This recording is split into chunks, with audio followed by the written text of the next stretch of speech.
Good morning. નમસ્તે વિદ્યાર્થી મિત્રો. હું છું રેશમા ટીચર.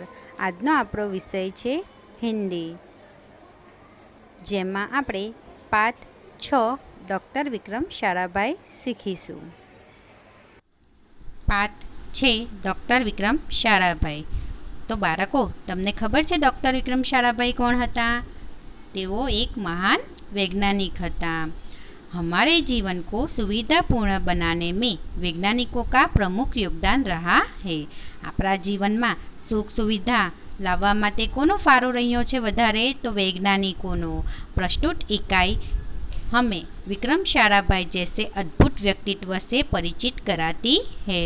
એટલે કે નીચે આપેલા પાઠમાં આપણે વિક્રમ સારાભાઈ જેવા મહાન વ્યક્તિનો પરિચય કરાવે છે, जिन्होंने विज्ञान, प्रौद्योगिकी, शिक्षा, उद्योग, वाणिज्य, व्यवसाय, प्रबंध आदि अनेक क्षेत्रों में देश की प्रगति के लिए उल्लेखनीय कार्य किया है। डॉक्टर विक्रम साराभाई देशनी प्रगति माटे कया कया क्षेत्रों में कार्य कर्या छे? तो कि वैज्ञानिक, प्रौद्योगिकी, शिक्षा, उद्योग, वाणिज्य, व्यवसाय वगैरह। उनके जीवन की घटनाओं से प्रेरित होकर अवलोकन, परीक्षण व परिश्रम से वैज्ञानिक दृष्टिकोण विकसित कर हम भी महान वैज्ञानिक बन सकते हैं और मानव जाति की अनुपम सेवा कर सकते हैं। એટલે કે તેમના જીવનની ઘટનાઓ જોઈને આપણે તેનાથી પ્રેરણા લઈને આપણે પણ એક મહાન વૈજ્ઞાનિક બની શકીએ છીએ અને માનવ જાતિની સેવા કરી શકીએ છીએ। એક મહાન વૈજ્ઞાનિક थे। एक महान वैज्ञानिक था। जब वे मात्र 2 वर्ष के थे तब गुरुदेव रविंद्रनाथ ठाकुर ने भविष्यवाणी की थी कि यह बालक बड़ा होकर बहुत यशस्वी बनेगा, और उस बालक ने उनकी भविष्यवाणी अपने कर्मों से सच साबित कर डाली। જ્યારે ડૉક્ટર વિક્રમ સારાભાઈ નાના હતા, એટલે કેટલા વર્ષના? 2 વર્ષના હતા, ત્યારે ગુરુદેવ રવિન્દ્રનાથ ઠાકુરને આ ભવિષ્ય કરી હતી એ બાળક માટે કે આ બાળક મોટો થઈને ખૂબ જ યશસ્વી એટલે શું? ખૂબ જ નામી, ખૂબ જ નામ કરશે, અને આ બાળકે તેમની ભવિષ્યવાણીને પોતાના કામોથી સાચી કરી बतावी। क्या आप जानते हैं वे कौन थे? શું તમે જાણો છો એ કોણ હતા? वे थे हमारे महान वैज्ञानिक डॉक्टर विक्रम साराभाई। તે હતા આપણા મહાન વૈજ્ઞાનિક ડૉક્ટર વિક્રમ સારાભાઈ। તો બાળકો, પહેલા પેરેગ્રાફમાંથી સવાલમાં પૂછાઈ શકે કે गुरुदेव रविंद्रनाथ ठाकुर ने बालक के बारे में क्या भविष्यवाणी की थी? तो તમારે જવાબ લખવાનો રહેશે કે गुरुदेव रविंद्रनाथ ठाकुर ने भविष्यवाणी की थी कि यह बालक बड़ा होकर बहुत यशस्वी बनेगा। तो તમે ત્યાં અંડરલાઇન કરી શકો છો। બીજો પેરેગ્રાફ, डॉक्टर विक्रम साराभाई का जन्म 12 अगस्त सन 1919 को अहमदाबाद में हुआ था। डॉक्टर विक्रम साराभाईનો જન્મ 12 ઓગસ્ટ 1919 में अहमदाबाद में थयो हतो। आ पण सवालमां पूछाई सके कि डॉक्टर विक्रम साराभाईनो जन्म कब और कहाँ हुआ था? तो तमारे लखवानुं छे कि उनका जन्म 12 अगस्त सन 1919 में अहमदाबाद में हुआ था। उनका परिवार एक प्रतिष्ठित उद्योगपति परिवार था। તેમનો પરિવાર કેવો હતું? તો પ્રતિષ્ઠિત એટલે કે ખૂબ જ ઇજ્જતદાર, અને તેમના પરિવાર કેવો હતો? ઉદ્યોગપતિ। તેમના પિતા ખૂબ જ મોટા ઉદ્યોગપતિ હતા। पिता का नाम अंबालाल तथा माता का नाम सरला देवी था। तो આ પણ સવાલમાં પૂછાઈ શકે કે ડૉક્ટર વિક્રમ સારાભાઈના પિતા અને માતાનું નામ? तो તમારે લખવાનું पिता का नाम अंबालाल और माता का नाम सरला देवी था। एक एक वाक्य में पण पूछाई सके, खाली जग्या में पण पूछाई सके। अने उनका जन्म खाली जग्या परिवार में हुआ था, आ खाली जग्या में पूछाई सके। तो तमारे लखवानुं उद्योगपति परिवार। बराबर। विक्रम साराभाई 8 भाई बहन थे। विक्रम साराभाई કેટલા ભાઈ બહેનો હતા તેઓ? તો તેઓ કુલ 8 भाई बहन હતા। बाल्यकाल से प्रतिभावान विक्रम साराभाई के बचपन का यह प्रसंग उनके सफलता हासिल करने के बुलंद इरादे को दर्शाता है। बाल्यकाल એટલે કે બાળપણનો આ વિક્રમ સારાભાઈનો એવો પ્રસંગ છે જેના પરથી તેમને નાનપણથી જ તેમને સફળતા હાસિલ કરવાનો ઈરાદો ધરાવતા હતા તેવું બતાવે છે, દર્શાવે છે એટલે કે બતાવે છે। जब वह 5-6 साल के थे तो अपने परिवार के साथ शिमला गए। જ્યારે તેઓ 5-6 વર્ષના હતા ત્યારે તેઓ પોતાના પરિવાર સાથે शिमला ગયા હતા। शिमला में उनके पिता श्री अंबालाल के नाम ढेरों चिट्ठियाँ आती थी। शिमला જ્યારે ગયા ત્યારે તેમના પિતા શ્રી અંબાલાલના નામે ખૂબ જ વધુ ચિઠ્ઠીઓ આવતી હતી, પત્રો આવતા હતા, કારણ કે તેઓ ખૂબ જ મોટા ઉદ્યોગપતિ હતા માટે। यहाँ देखकर बालक विक्रम के मन में भी इच्छा हुई कि उनके नाम भी खूब सारे पत्र आए। आ जोईने जे एना पिताना नामे चिट्ठी आवती थी ए जोईने बालक विक्रमने पण एवुं थयुं कि मारा नामे पण कोई मने आटला बधा पत्रों आवे, मारा नामथी पण मने खूब ज वधारे पत्र आवे तेवी एमने मनमा ने मनमा इच्छा थई। હવે બાળકો આપણા મનમાં એવી ઈચ્છા થાય કે કોઈ મને આટલા બધા પત્રો લખે તો એ ક્યારે થાય? જ્યારે તમે ખૂબ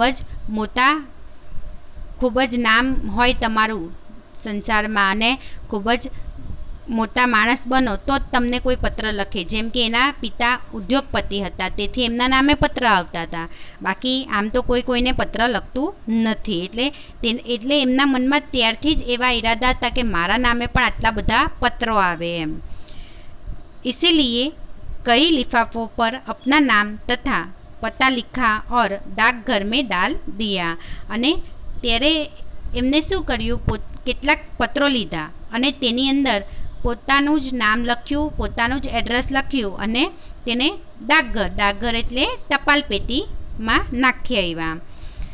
फिर क्या था, उनके नाम पर ढेरों चिट्ठियाँ आने लगी। पछी शुं, तेमना नामे पण घनी बधी चिट्ठियों पत्रों आववा मांड्या। पिता ने देखा तो उनके मन में बालक विक्रम के इस काम के पीछे से उद्देश्य को जानने की इच्छा हुई। જ્યારે તેના પિતાને ખબર પડે છે તો એના મનમાં એટલે કે બાળક વિક્રમના મનમાં શું ચાલી રહ્યું છે ને શું એના મનમાં ઈચ્છા છે એ જાણવાની તેના પિતાને ઈચ્છા થઈ। असलियत मालूम होने पर भी उन्हें हंसी आई। અને જ્યારે તેના પિતાને ખબર પડી કે વિક્રમે જાતે જ પત્ર લખીને પોતાના નામથી પત્ર લખીને ટપાલ પેટીમાં નાખ્યા હતા અને એ પત્ર આવ્યા એવું જ્યારે એમને ખબર પડે છે તેના પિતાને ત્યારે એમને હસવું આવે છે। लेकिन सफलता पाने की इच्छा जानकर अच्छा भी लगा,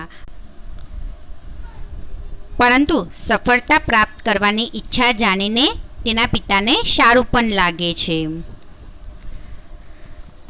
जब वह 8 साल के थे तो साइकिल पर विभिन्न कलाबाजियाँ करते और लोगों को अस्तचंभित कर देते। એટલે કે ત્યારે જેઓ 8 વર્ષના હતા ત્યારે સાયકલ પર જુદા જુદા ખેલો કરીને, કલાબાજીયા એટલે શું, જુદા જુદા ખેલો કરીને એ લોકોને અચંભિત એટલે કે चकित कर देता, जिन्हें आश्चर्यचकित पण कहवाय। उन्हें साहसिक कारनामे प्रिय थे। गणित तथा भौतिकी के प्रति उनकी गहरी दिलचस्पी थी।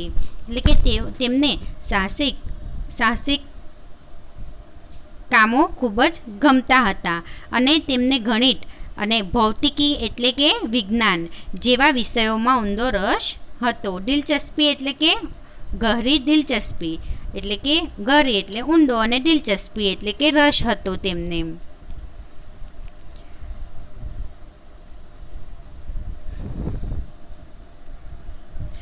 उन्होंने मैट्रिक की परीक्षा सन 1934 में पास की।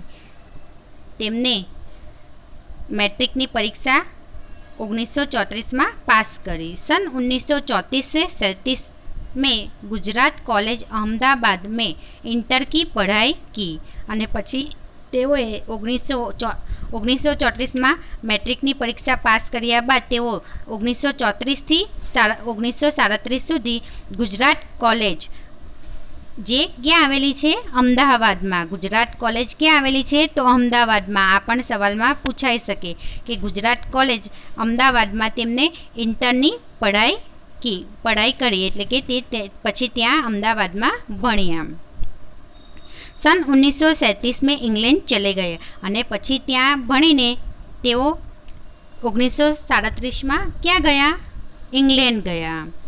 सन 1940 में कैम्ब्रिज से गणित व भौतिकी में बीएससी की परीक्षा में सफलता प्राप्त की અને પછી તેઓએ सन 1940 में कैम्ब्रिज में गणित તેમજ વિજ્ઞાનની बीएससी ભૌતિકી એટલે વિજ્ઞાન બરાબર ત્યાં કેમ્બ્રિજમાં તેમને ગણિત અને વિજ્ઞાનમાં બીએસસીની પરીક્ષા આપી અને ત્યાં તેમને સફળતા પ્રાપ્ત કરી.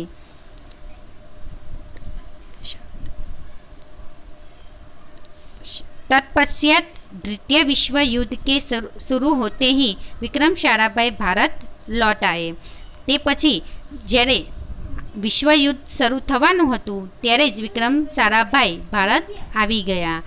भारत में उन्होंने सर वीवी रामन तथा डॉक्टर होमी भाभा का सानिध्य मिला. भारत में तेमने कोनु सानिध्य मळ्युं? सानिध्य एटले के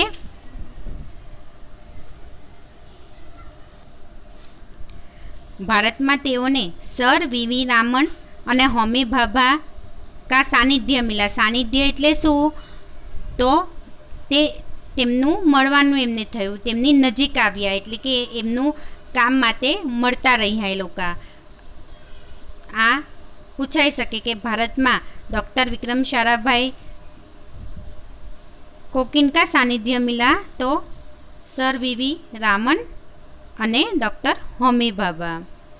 वहाँ राष्ट्रीय स्वतंत्रता आंदोलन से बड़े प्रभावित हुए. सन 1942 में वह मृणालिनी स्वामीनाथन के साथ विवाह सूत्र में बंधे.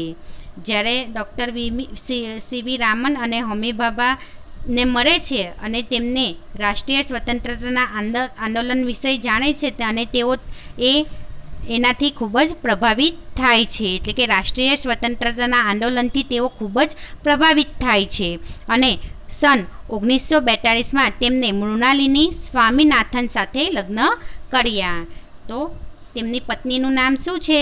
ડૉક્ટર વિક્રમ સારાભાઈની પત્નીનું નામ શું હતું? તો મૃણાલિની સ્વામીની નાથન. બરાબર, આ નામ અઘરું છે પણ યાદ રાખવું જરૂરી છે. આ પાઠમાં ખૂબ જ નાના નાના એવા શબ્દો છે અને એવા સવાલ જવાબ બને છે જેથી આખો પાઠ ખૂબ જ ધ્યાનપૂર્વક સમજવો અને તમારે વાંચન પણ 2 વખત કરવાનું રહેશે ચોપડીમાંથી, તો જ તમને યાદ રહેશે.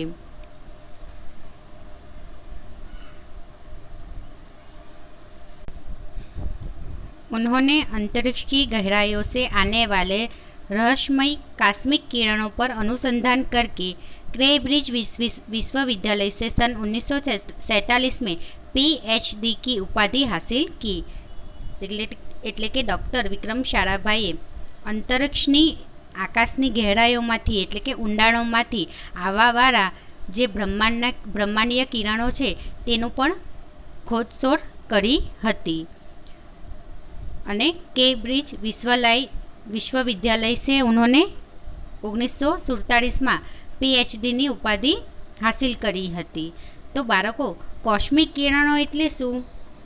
कॉस्मिक किरणों एटले आकाशगंगा से आने वाली ब्रह्मांडीय किरणें. इन किरणों के बारे में अभी तक पूरी जानकारी उपलब्ध नहीं हुई है. ब्रह्मांड तथा सौरमंडल में कई जटिल प्रश्नों का प्रायोगिक हल निकालने का श्रेय डॉक्टर विक्रम साराभाई को प्राप्त है. એટલે કે બ્રહ્માંડ અને સૌરમંડળના કેટલાક જટિલ એટલે કે મુશ્કેલ પ્રશ્નોનો હલ કાઢવા એનો મુશ્કેલ પ્રશ્ન હોય તેનો હલ કરવા એટલે કે એનો ઉકેલ શોધવાનું શ્રેય કોને મળ્યું છે? ડૉક્ટર વિક્રમ સારાભાઈને। यहाँ उन्हीं का सुझाव था कि कॉस्मिक किरणों पर प्रयोग के लिए हिमालय की ऊंची चोटियाँ सर्वाधिक उपयुक्त व अनुकूल होगी। आ તેમનું જ સૂચન હતું કે બ્રહ્માંડના કિરણો પર પ્રયોગ કરવા માટે હિમાલયની ઊંચા શિખરો સૌથી વધુ ઉપયોગી અને અનુકૂળ રહેશે। इसीलिए भारत सरकार ने गुलमर्ग में वैज्ञानिक उपकरणों से लैस एक प्रयोगशाला स्थापित की। અને એટલા માટે જ ભારત સરકારે ગુલમર્ગમાં વૈજ્ઞાનિક ઉપકરણોથી સજ્જ એક પ્રયોગશાળાની સ્થાપના કરી। એટલે ભારત સરકારે ક્યાં સ્થાપના કરી હતી પ્રયોગશાળાની? તો કે ગુલમર્ગમાં એમને વૈજ્ઞાનિકોના ઉપકરણથી સજ્જ લેસ એટલે કે સજ્જ એક प्रयोगशाला स्थापना करी। डॉक्टर विक्रम साराभाई के निजी प्रयासों से सन 1947 में भौतिक अनुसंधान प्रयोगशाला अहमदाबाद में स्थापित हुई। અને પહેલાં ગુજરાત એટલે કે ભારત સરકારે પહેલાં એક વૈજ્ઞાનિક સારા પ્રયોગશાળા ગુલમર્ગમાં સ્થાપિત કરી હતી અને પછી ડૉક્ટર વિક્રમભાઈના વ્યક્તિગત પ્રયાસોને લીધે सन 1947 भौतिक अनुसंधान प्रयोगशाला अमदावाद में स्थापना थई, जिसमें वह आजन्म संबंध रहे। आजन्म एटले के जीवनभर अने तेमा एटले के तेओ ते प्रयोगशाला थी जीवनभर जोड़ायेला रह्या। साथ ही उन्होंने देश में वस्त्र उद्योग की तकनीकी समस्याओं के हल निकालने के उद्देश्य से अहमदाबाद में ही टेक्सटाइल इंडस्ट्रीज रिसर्च एसोसिएशन की आधारशिला रखी।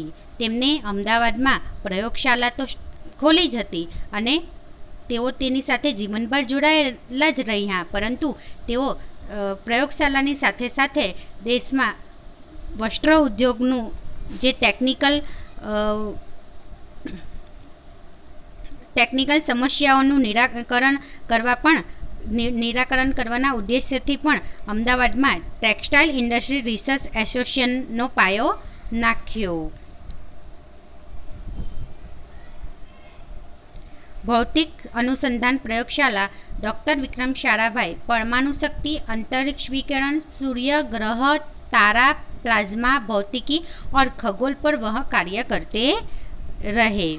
भौतिक अनुसंधान प्रयोगशाला में डॉक्टर एटले कौन? डॉक्टर विक्रम साराभाई परमाणु शक्ति, अंतरिक्ष विकिरण, सूर्य, ग्रह, तारा, प्लाज्मा, भौतिकी अने खगोल पर तेओ कार्य करता हता। बाळको आ पाठ में खूब ज अघरा अघरा शब्द है अने खूब ज साल आपेली है एटले के सन आपेली है। तो आपणे आखो पाठ जो आज समझी जईशुं तो बधुं भूली जवाशे, एटले आपणे बे भाग में पाठ समझीशुं। आजे जेटलो पाठ समजाव्यो बाळको ए तमारे 2 वार ध्यानथी वांचवानो पण रहेशे अने आनी आगळनो पाठ आपणे आवता विडियोमां शीखीशुं। Thank you.